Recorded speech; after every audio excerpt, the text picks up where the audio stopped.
why cold calls are the fastest way to get out there. Another way that I might suggest, because you're dealing with small businesses and you're dealing with businesses that already have to be somewhat tech savvy, right?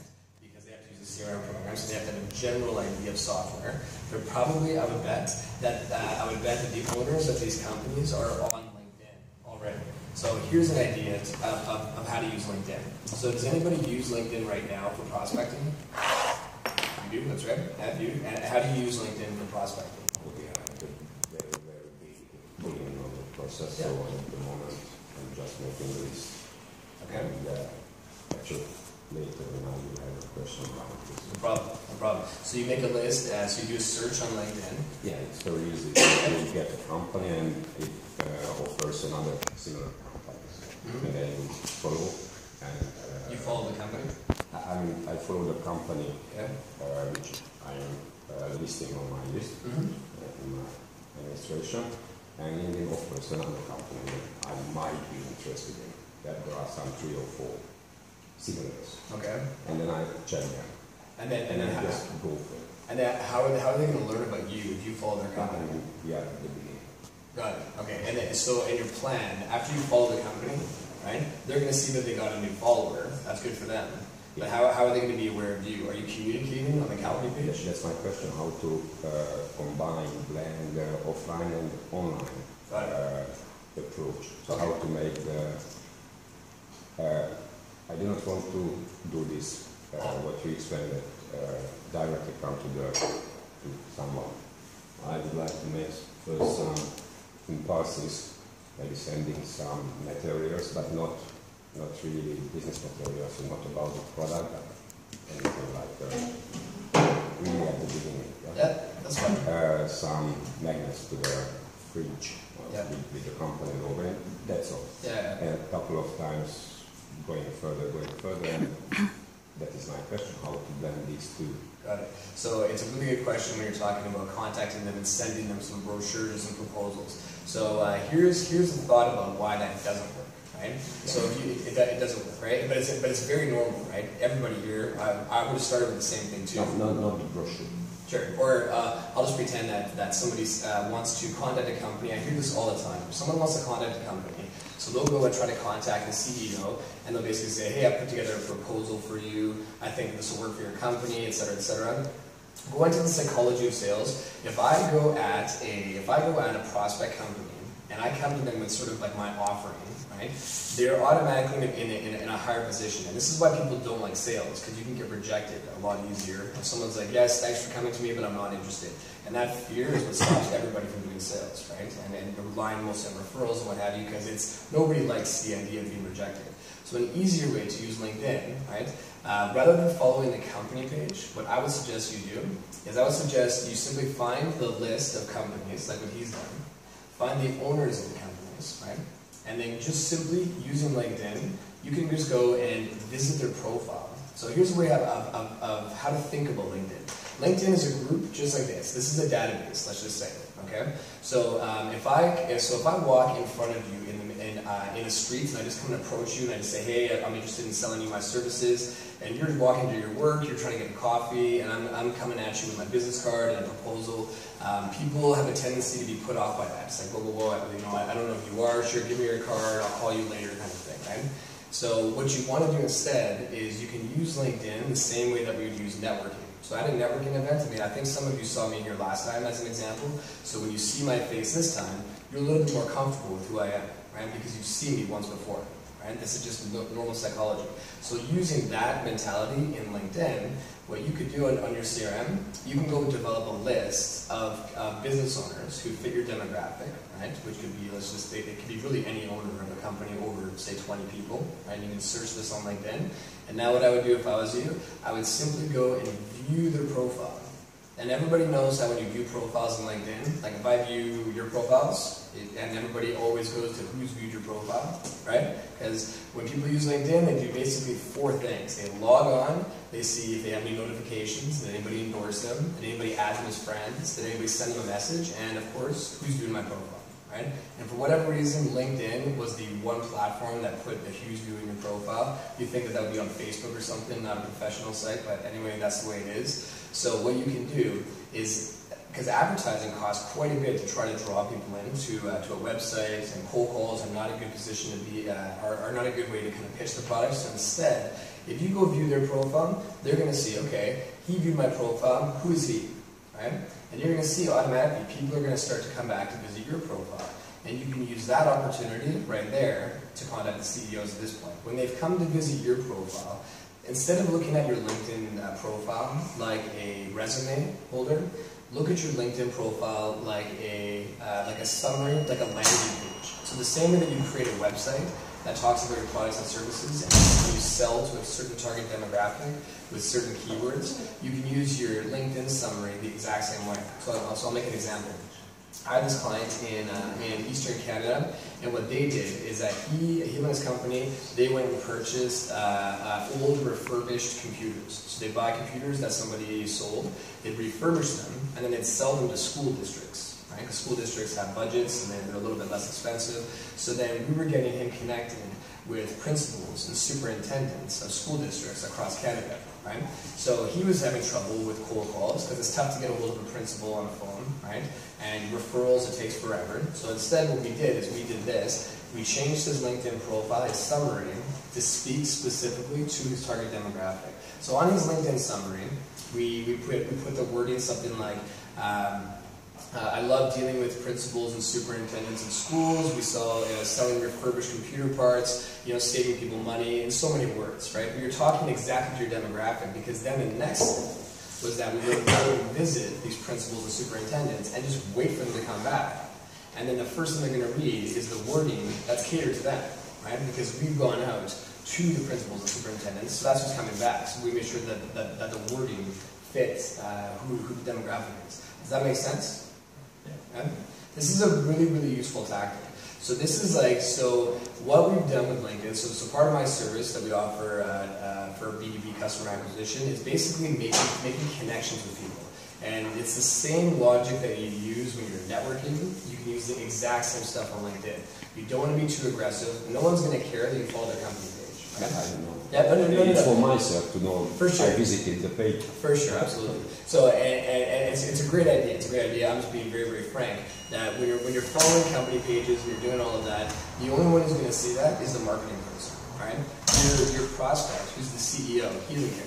It's only for myself. Fair enough, yeah. But it's a great idea, and lots of people would do that kind of stuff. So I won't speak to you specifically, but people will do this kind of behavior thinking that the other company's going to take notice, right? Like, for example, if you go on Twitter and you go start to interact with a brand online, the chances of you communicating with the CEO of a company is nil.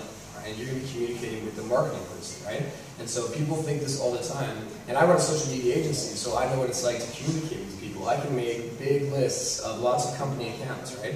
Of your CRM company account, of all these different company accounts. And chances are it's the marketing person or the receptionist who we'd be communicating with, right? So it's really tough to get in front of the CEO. But LinkedIn is a fantastic way to get right in front of the decision maker and then bring it back to your profile. So the next step after we do the viewing of profiles and bringing them back, now what you want to do in this case is you could go ahead and now initiate communication with them. So now you can go ahead and send a connection request to the person at this point.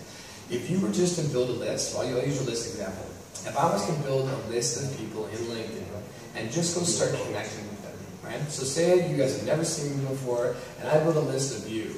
And I go on LinkedIn and I go connect. You have no idea who I am. The first thing that you're going to do is the exact same thing that you do if I just walked up to you on the street.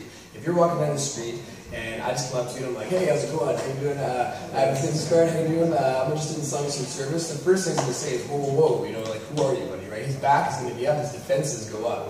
And that's the worst thing to do in sales, because now I've got to fight all the mentality stuff, right? I may have a good product. He may be my perfect target demographic. We're dealing with completely other issues. We're dealing now with the psychology of him, like, are you trying to rob me? Are you trying to, and I have to deal with all of that now. And that's the last thing you want to deal with in a sales process. In sales, you just want to be smooth.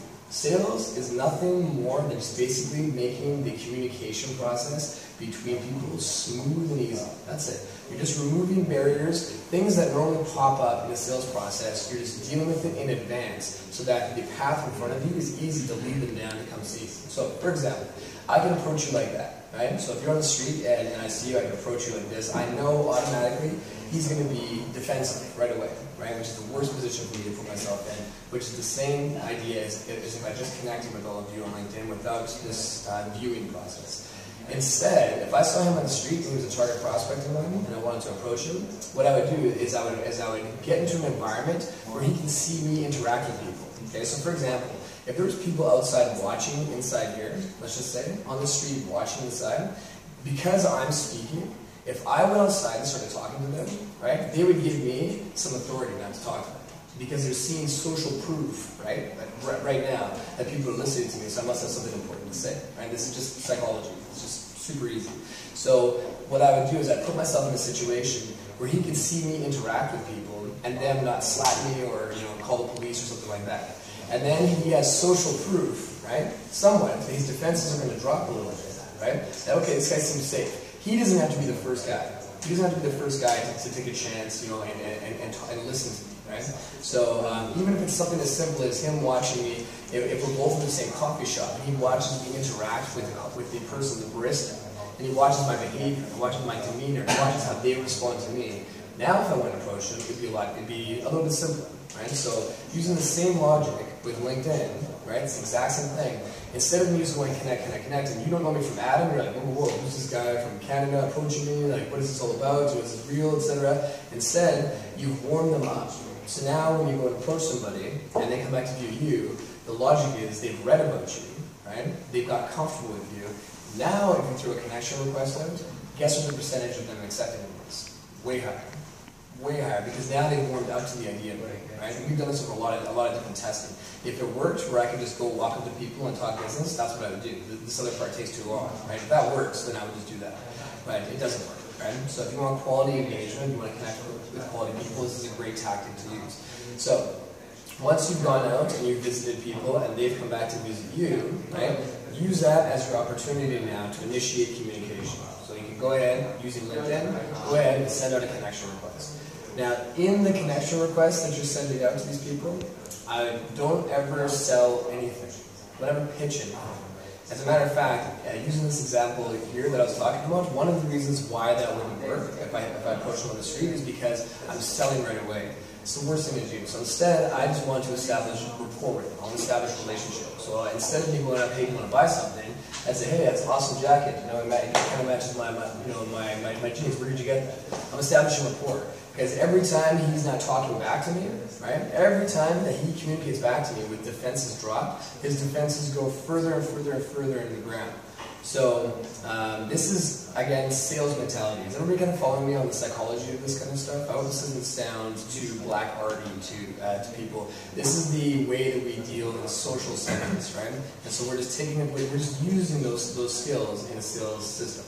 So when you send out the first connection request to somebody, or you first establish any kind of email communication with somebody, especially if you're cold approaching them, right? So they don't know you or anything like that, establish just rapport. That's it. Hey, I'd like to connect with you. Because you have their name on LinkedIn, so you can go ahead and put their first name inside there, so it doesn't look like it's a templated, just let's connect on LinkedIn. Take that half second to write their name in. Like, hey, Mike, I'd like to connect with you on LinkedIn. Regards, best regards, whatever. And also, don't make it too formal. Don't put things like sincerely. Don't put things like all the best, or things that can be misinterpreted as being too formal. The reason you don't want it to be too formal, if you treat it formally, they'll treat it formally, right? Sorry? But if you put it formally, it raises exactly. Because it sounds like a sales pitch. It sounds like a sales pitch, because who speaks formally to people? People that want something. Right? So if you want something from somebody, right, you're going to say, oh, hey, sir, do you mind if if you walk by a homeless person, they're not going to come up to you and say, hey, screw you, give me some money. They're going to be super nice, right? And they're going to try to appeal to your empathy, to try to get you to take pity on them, basically, right? This is a natural human thing. When you're down here and they're up there in whatever situation, you're always nicer going up, you're always less nice going down. So if people can smell this subconsciously, you can just sense this with just wording, right? Just simple words like a salutation, like how you open a conversation, how you address somebody, the length of your initial correspondence, right? Which we'll all get into. So all of that stuff has a big effect on psychology just by seeing an email Last night, as an example, I was up until 3 o'clock last night. Not for any specific reason other than I still deal with North American clients. So 2 a.m., I was talking to my lawyer, who's a client of mine in Silicon Valley. So 2 a.m. over there is 5 p.m. So it's no big deal for him. I was helping him answer an email. Okay. So an email came in, and so we sent out an email to somebody, right, to establish rapport. A nice simple email. An email came back, right, from this person, and it was very long. He sent out a 2-sentence email. 2 sentences he sent out. Hey, how's it going? How's things? And what came back was a big, right, which is the way to do it. I'll go into the psychology about why that's the best thing to start with. What came back was a long, like 3 paragraphs of writing. And we were sharing the screen, and I was looking at the email, and my first instinct, as soon as I saw the email there, is I said, okay, so, because I was coaching him, I'm teaching him how to look at this, how to understand the mentality, so he knows how to do this himself. So I said, okay, so right away, looking at this email, looking at how much came back after how much we put out, my flags are up automatically. And this person wants something from you. We initially approached them because we want something from them. But then what came back was something way more. It was disproportionate. The amount of information and content that the person took the time to write was disproportionate with how much we put out. So I said immediately, I don't need to read any further, but I guarantee this person wants something from me, right? And so initially, so we went through, so there's this one big email. He responded with another email, and then the next email that came back, she was looking for a job. This girl, right? And I knew it right away because I could smell, because she was giving too much. She's giving too much. You're being to someone who, in sales, you need to have the perception, right, that you're busy, that you're making things happen. Also, too, you need to behave in such a way that suggests that you don't have the time to write this kind of emails because you're busy, right? And this logically makes sense. If you're at home doing nothing, you've got time to go into big stories, but she's forgetting about how if she's applying for somebody else, or applying to somebody else, he doesn't have the time to respond. So immediately, by me seeing the amount of content, I didn't need to read anything. I told him, I'm like, my flags are up, she probably wants something, and by the time we got to the second email that she sent, she was in fact looking for a job. Okay. So back to my initial point about when you approach somebody, how just the salutation, the length, your formatting,